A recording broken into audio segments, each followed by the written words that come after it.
glinting in the light. He would not rule out compulsory vaccines for all. His answer boiled down only to, as long as you get the jab, we won't have to force you. Here's the thing. Any politician, any government that will not unilaterally and unequivocally rule out compulsory vaccines is just waiting to see when the time is right to bring them in. I say that what we are watching here is a government biding its time, sensing which way the wind is blowing on the continent and in the rest of the world, waiting its turn to do as Austria and Germany have done, and as others will surely do soon. EU Chief Ursula von der Leyen has already called for compulsory vaccination in all of its member states. And so here we are, on the brink. Mercifully, it's not all bad news. No, really, it's not all bad news. Banning only the unvaccinated from bars and cinemas and the rest, making the vaccines an unavoidable legal requirement for participation in the ordinary stuff of life, these are the contents of a closed box politicians all over the world have been contemplating for a while. It's a box I think they always planned to open eventually. It was always and only a matter of time, a matter of when. But I say again, that is not all bad news, because the contents of that box in which lies the ultimate say over our own bodies, our children's bodies, our freedom to live our lives unmolested, are dangerous for all. Because once that box is fully opened, the masks, and I don't mean the trillions of strips of plasticized fabric presently littering the streets, hanging from trees and fences, sinking into our oceans and choking the life out of wildlife. I mean the masks disguising totalitarians as Democrats and liberals. Those masks will finally be off. And that, emerging as though from a chrysalis as a fully fledged totalitarian, takes some nerve. As they do say, you can't ride two horses with only one backside. If our elected representatives open that box, the days of masquerading as freedom-loving, liberal-minded public servants, the trustees of generations of democracy, will be over and forever. Once that box is open, once we step over that edge, there will be no going back for anyone. Is cuddly, messy-haired Boris Johnson really going to stand up and declare himself the sort that would insist that he and his colleagues, and not we citizens, have the right to decide what happens to our bodies and our children's bodies?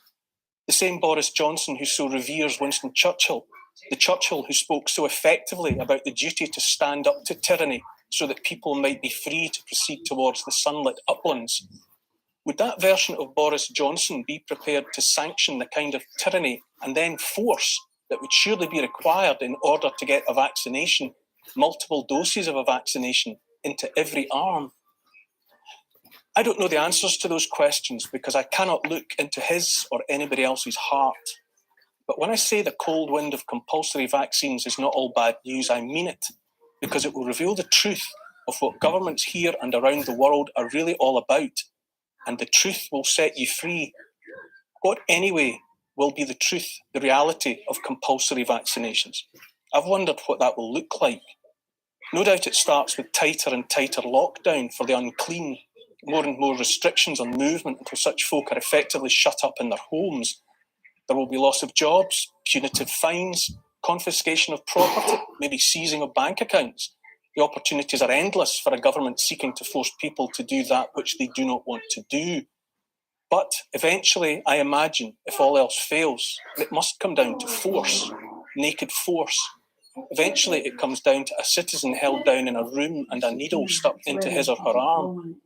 I know that sounds dramatic, and it is.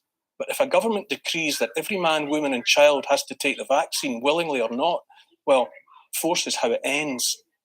I also wonder about who, when push comes to shove, is holding the syringes and sticking the needles into flesh.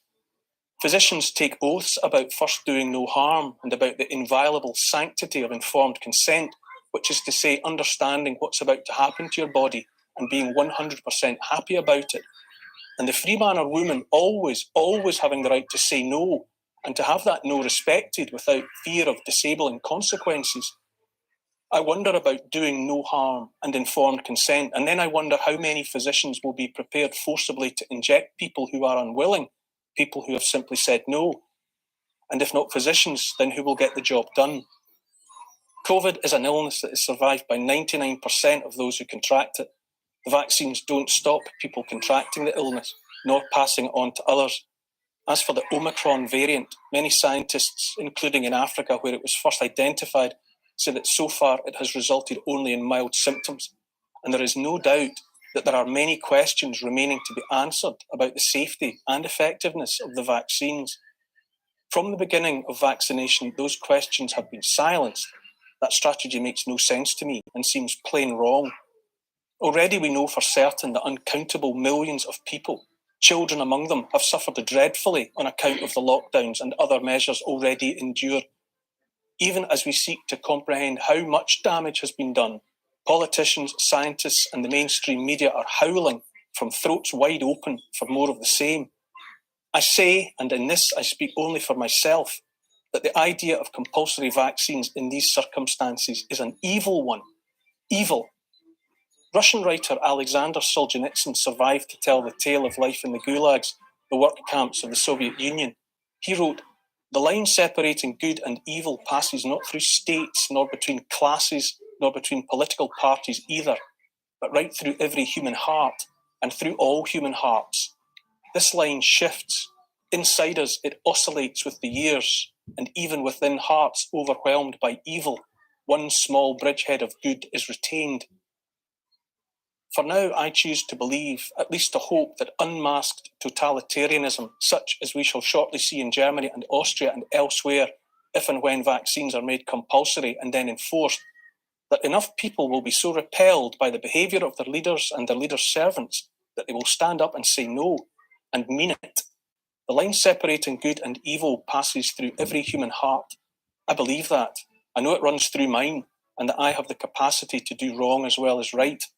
The outcome of all of this is up to us. And there's something else worth remembering every day. I've said it before and I'll say it again now. Governments amount to hundreds, while we amount to millions. They are few and we are many."